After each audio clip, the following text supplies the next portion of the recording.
Hi, we're here at the Ignition Lab at Intel's EMEA headquarters in Swindon with Matt.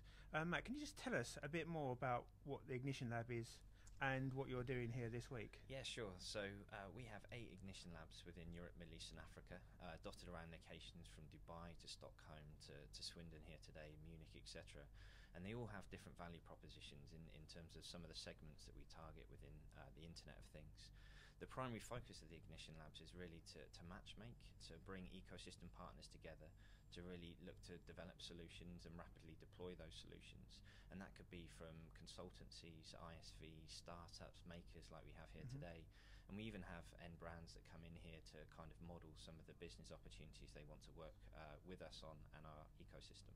Okay, so tell us a bit more about the competition that's been going on here all week. Yeah, so we've had great fun this week where some of the winners of a hackathon that we had a few weeks ago have come to the Ignition Labs, and that was part of the winners package, if you like, to come in and use the facilities from soldering irons through to business modelling on screens and some of the expertise that we have in and around this location. And so from our perspective, it gives these guys the opportunities to go and rapidly develop some of the innovative ideas that they've come up with.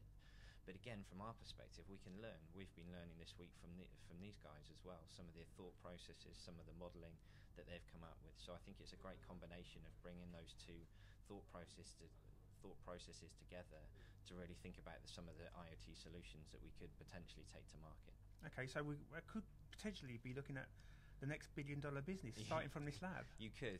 I'm not sure they're taking share options at the moment, but we're currently working through. And I think the most important thing with the maker community is really giving them technology that they can go and innovate and have fun with.